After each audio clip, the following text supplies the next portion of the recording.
दोस्तों ये वाली वीडियो में हम डिस्कस करेंगे इनकम फ्रॉम पीजीबीपी। हमने ऑलरेडी इनकम फ्रॉम सैलरी और इनकम फ्रॉम हाउस प्रॉपर्टी का जो हेड है उसे कवर कर लिया। अब तीसरा जो हेड होता है इनकम का, इनकम फ्रॉम प्रॉफिट और gains from business and profession.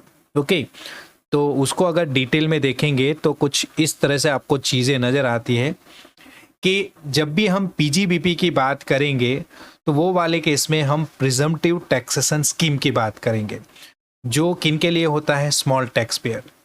अगर आप बिजनेसमैन हो या फिर आप प्रोफेशनल्स हो, और वो वाले केस में अगर आप स्मॉल टैक्स पेयर कंसिडर किए जाते हो तो वो वाले केस में आपको प्रिजम्पटिव टैक्सेशन स्कीम का बेनिफिट मिलता है। क्या होता है प्रिजम्पटिव टैक्सेशन का बेनिफिट?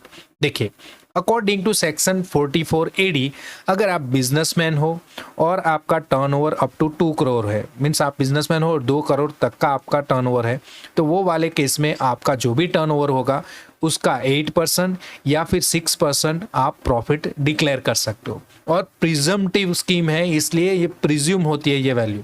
जो भी आपका टर्नओवर होगा अप टू 2 करोड़, 2 करोड़ से ज़्यादा होगा तो आपको ये बेनिफिट नहीं मिलेगा। लेकिन 2 करोड़ तक का आपका टर्नओवर है, टर्नओवर मीन्स आपका जो टोटल सेलिंग होगा जो पूरे साल में, ओके, तो जो भी टर्नओवर होगा वो टर्नओवर का 8% और 6%। अब 8% और 6% क्यों?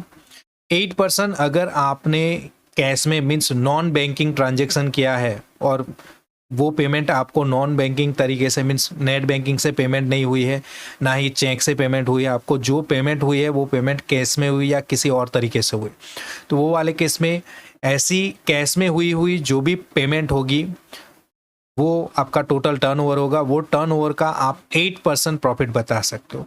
और अगर आपको बैंकिंग मोड से पेमेंट हुआ है, चेक वगैरह से पेमेंट हुआ है, तो वैसा कोई भी पेमेंट आपने कलेक्ट किया है तो वो वाले केस में वो पेमेंट से बनता जो टोटल टर्नओवर होगा उसका 6% आप प्रॉफिट डिक्लेयर कर सकते हो।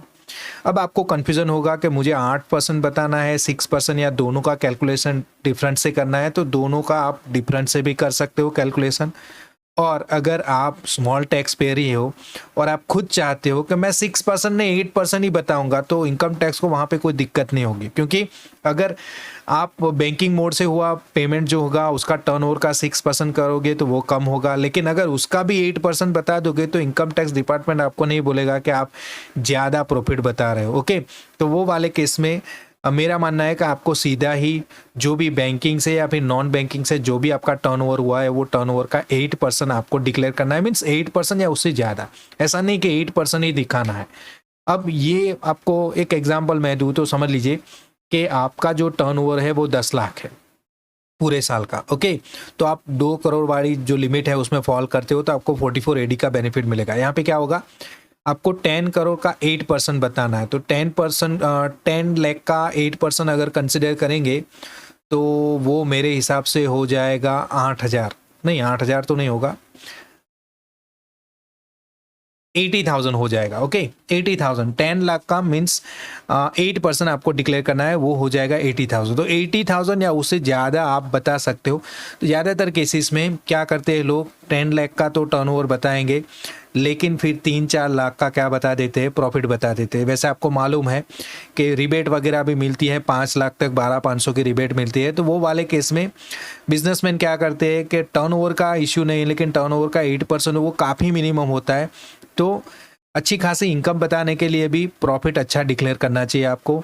मीन्स 3 लाख 4 लाख का प्रॉफिट बताओगे तो वो आपके लिए अच्छा रहता है, और इनकम टैक्स में आपको एग्जेम्पशन भी मिल जाती है, रिबेट मिल जाती है वैसे। ओके, वो एक्सप्लेन करूंगा आगे वाली वीडियो में। अभी सिंपली समझ लीजिए कि आपका जो भी मीन्स टोटल टर्नओवर होगा, अगर आप बिजनेसमैन हो तो उसका 8% आप प्रॉफिट डिक्लेयर कर सकते हो या उससे ज़्यादा। चलिए, वैसे ही प्रोफेशनल्स को स्मॉल टैक्स पेयर कब कहा जाएगा, जब उनको 44 एडीए के अकॉर्डिंग उनका जो टर्नओवर है वो 50 लाख तक है। ओके, 50 लाख तक है तो ही ये आपको ग्रॉस रिसिप्ट अगर प्रोफेशनल्स का 50 लाख तक होगा तभी इनको ये बेनिफिट मिलेगा। कौन से वाला बेनिफिट, कि जो भी टर्नओवर होगा, टर्नओवर माने ग्रॉस रिसिप्ट, ओके, उनके लिए ग्रॉस रिसिप्ट होता है, तो ग्रॉस रिसिप्ट का 50%। तो समझ लीजिए कि आपका जो ग्रॉस रिसिप्ट है वो है 25 लाख, तो आपको प्रॉफिट मिनिमम कितना दिखाना है, 12,50,000 जितना प्रॉफिट बताना है, या उससे ज़्यादा बता सकते हो, लेकिन मिनिमम 12,50,000 का प्रॉफिट बताना है। अब बिजनेसमैन और प्रोफेशनल आप जानते हो, प्रोफेशनल माने जो डॉक्टर होते हैं, चार्टर्ड अकाउंटेंट होते हैं, एडवोकेट होते हैं, उनको 44 एडीए के अकॉर्डिंग अपना रिटर्न फाइल करना चाहिए अगर उनकी ग्रॉस रिसिप्ट 50 लाख तक है। और बिजनेसमैन के लिए 2 करोड़ तक टर्नओवर है तो वो 44 एडी के अकॉर्डिंग अपना प्रॉफिट डिक्लेयर कर सकते हैं। वैसे ही तीसरी जो कैटेगरी है वो बिजनेस में ही फॉल करती है, लेकिन उनको डिफरेंट से यहाँ पे मेंशन किया गया है। क्यों? क्योंकि वो जो पर्सन होते हैं वो सेक्शन 44 ए के अकॉर्डिंग वो transport business of flying, leasing, hiring goods carriages, okay, जो भाड़े पे अपनी मीन्स जो भी गुड्स कैरेज है वो भाड़े पे देते हैं। मैं समझ लीजिए आप जो हाईवेज पे ज़्यादातर ट्रक वगैरह देखते हो, जीटीए गुड्स ट्रांसपोर्ट एजेंसी जिसे बूजी ने बोला जाता है, ओके। तो ऐसा आपका बिजनेस ऑफ फ्लाइंग, लीजिंग और हायरिंग गुड्स कैरेजेस, ओके, जिसमें गुड्स आते हैं, पैसेंजर कैरेजेस नहीं, गुड्स कैरेजेस, ओके। तो ऐसे कोई व्हीकल आप फ्लाई करते हो, लीज पे दौड़ाते हो या फिर हायर करते हो, तो वो वाले केस में वो वाले पर्सन जो होंगे वो सेक्शन 44 ए के अकॉर्डिंग वो भी प्रिजम्पटिव टैक्सेशन स्कीम का बेनिफिट ले सकते हैं। लेकिन इसके लिए एक क्राइटेरिया है कि मैक्सिमम आपके पास कितने व्हीकल होने चाहिए, 10 व्हीकल होने चाहिए। उससे ज़्यादा फाइनेंशियल ईयर में मीन्स समझ लीजिए आपके पास 9 व्हीकल है तो पूरे साल के दौरान तो आप इसके अकॉर्डिंग चलोगे, लेकिन साल में 1 महीने में भी आपने 2 व्हीकल ले ली तो 11 हो जाएंगे, तो वो वाले केस में आपको ये बेनिफिट नहीं मिलेगा। तो पूरे साल में 10 व्हीकल होने चाहिए। अब इनकम के लिए यहाँ पे देखिए टर्नओवर का कोई क्राइटेरिया नहीं है, यहाँ पे टर्नओवर का कोई लिमिट नहीं है। यहाँ पे लिमिट है व्हीकल की, 10 व्हीकल होने चाहिए। और प्रॉफिट कैसे डिक्लेयर करना है, तो पर व्हीकल पर मंथ 7,500 आपका प्रॉफिट कंसिडर किया जाएगा। पर व्हीकल 7,500 पर मंथ कंसिडर किया जाएगा। और अगर ये जो व्हीकल है आपके पास, वो व्हीकल में किसी भी व्हीकल का वेट 12 मेट्रिक टन या फिर उससे ज़्यादा है तो वो वाले केस में हर मेट्रिक टन पे 1,000 पर मंथ कंसिडर किया जाएगा। मतलब अगर 12 मेट्रिक टन का ही आपके पास कोई व्हीकल है तो 12,000 आपको पर मंथ वो व्हीकल के लिए कंसिडर करने हैं, वो प्रॉफिट होगा। तो समझ लीजिए कि आपके पास 10 व्हीकल है, ओके, तो 7,500 पर मंथ 10 व्हीकल का 75,000 हो जाएगा 10 व्हीकल का। और 12 महीने के लिए साथ जोड़ दोगे तो आई थिंक 9 लाख होना चाहिए, 9 लाख या 90 लाख, वो आपको कैलकुलेशन करना है, लेकिन उस हिसाब से कैलकुलेशन होगी, ओके।